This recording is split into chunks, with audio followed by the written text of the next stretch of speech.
What's up, Average Dad fans? Welcome back to another video, and it's here, the first impressions you have been waiting for of the Vivo X300 Ultra in this glorious green pistachio colorway. I have some amazing things to talk about regarding this phone. While it's not perfect, it comes pretty damn close. In this first impressions, I am purely going to give you my experience. Yes, I'll drop some specs in there, but specs on paper don't always translate to real life use. So I will be telling you my full week using the Vivo X300 Ultra Chinese ROM edition while traveling to the USA. Let's go.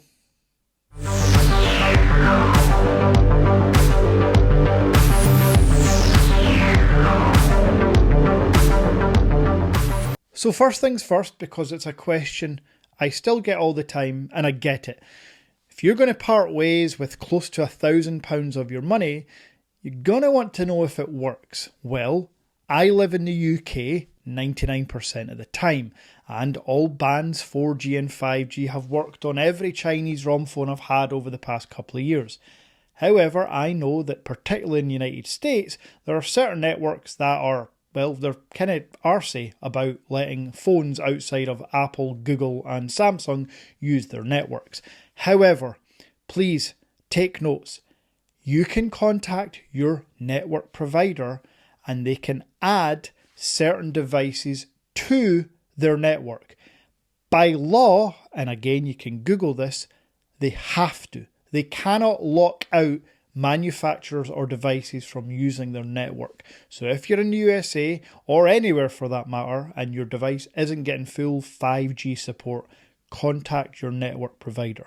However, for the purposes of the X300 Ultra, I was on AT&T 5G all over New York and Brooklyn and surrounding areas. No issues whatsoever with network coverage for me. So if you're in the US, and in my experience, if you're on AT&T or T-Mobile, you'll have no issues using it.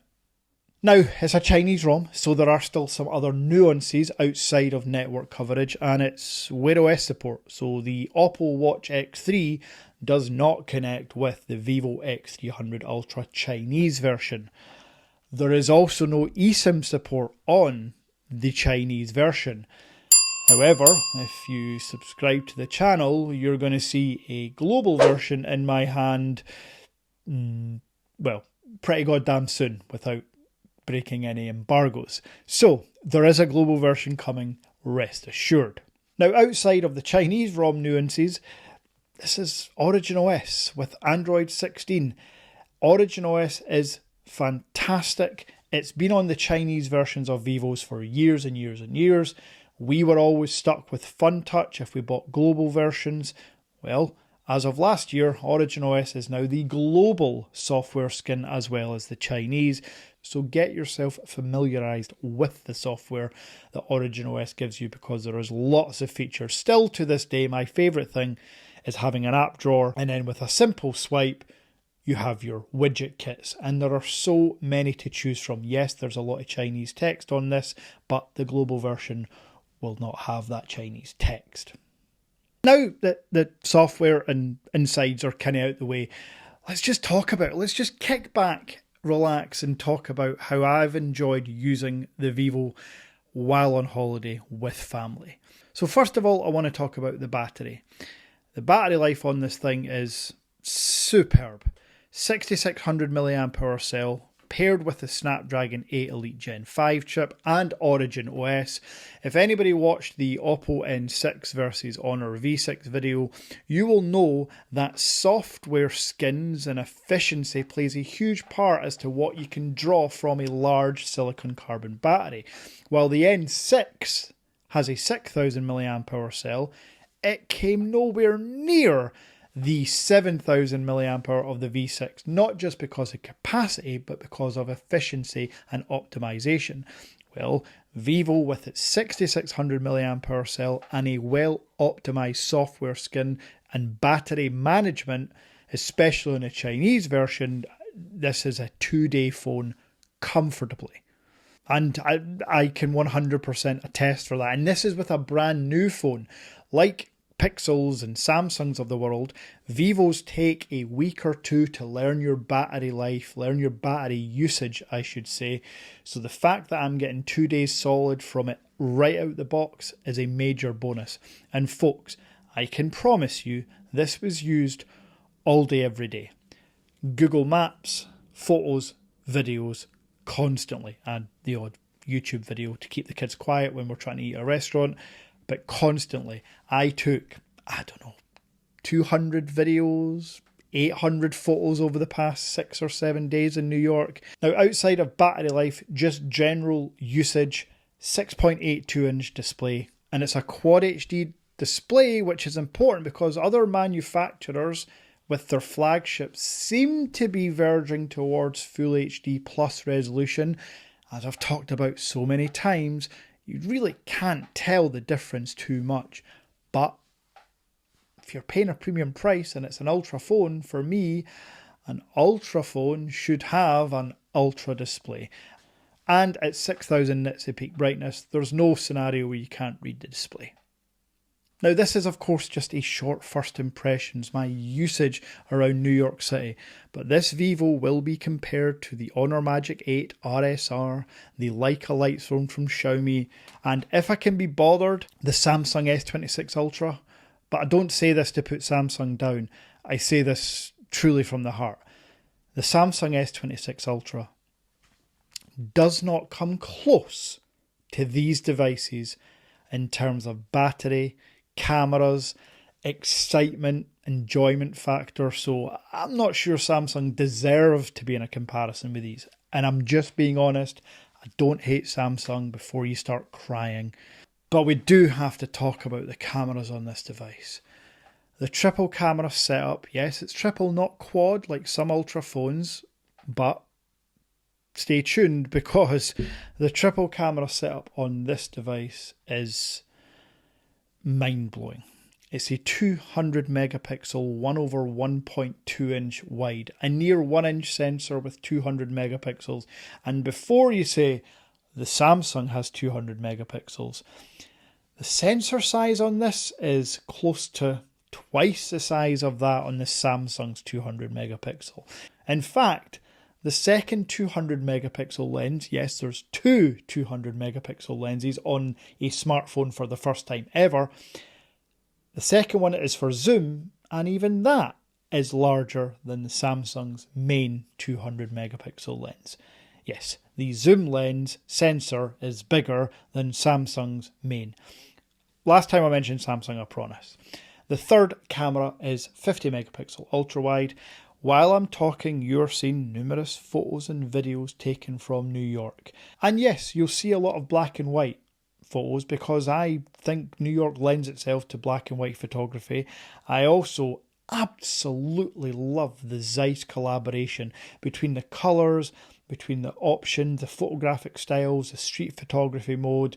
Then you've got video modes like Pro mode, Zeiss mode. Like, I'll be honest, I actually don't know what half the features are in this camera app because they're just a bit above my pay grade, but I will learn them and I will use them more. For now, I'm simply using the different photographic styles and you're seeing some of the outputs here. The zoom is incredible. The accuracy between colours on all three lenses is incredible. And if you're a video fan, there is no better video phone out there. Simple. No, your iPhone has to go cry away in a corner.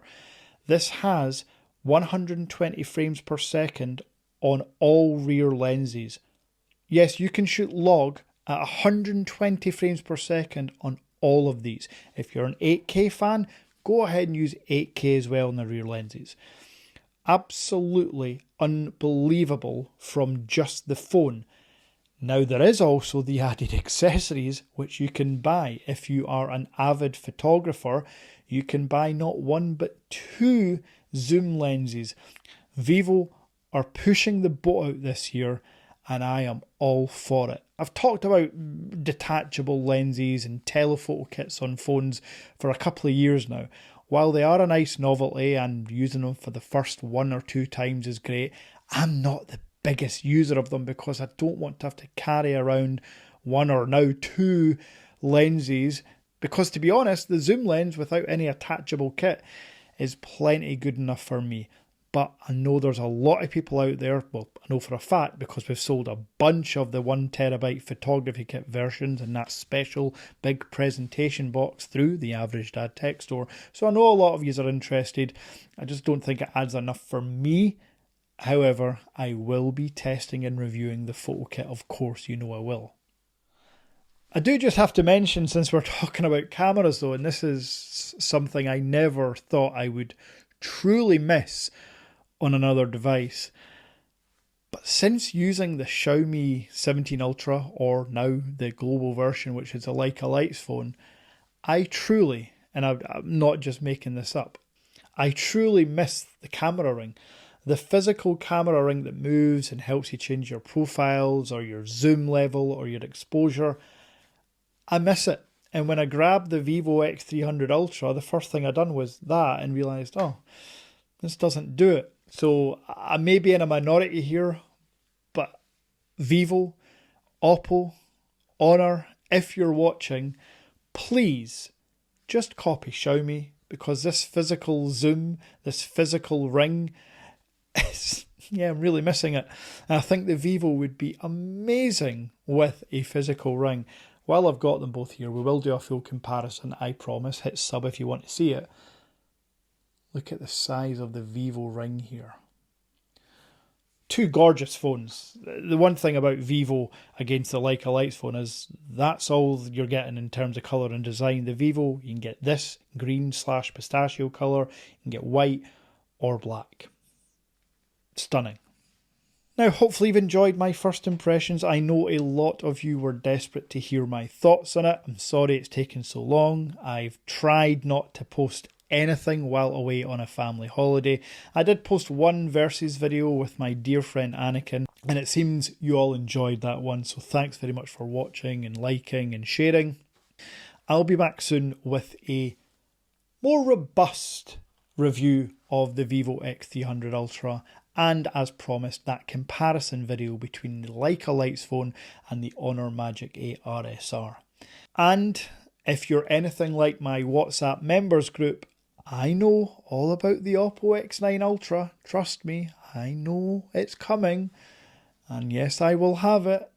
And yes, it'll be global. So yeah, super exciting times ahead for us phone geeks. If you've got any questions whatsoever, leave them in the comments below. And until next time.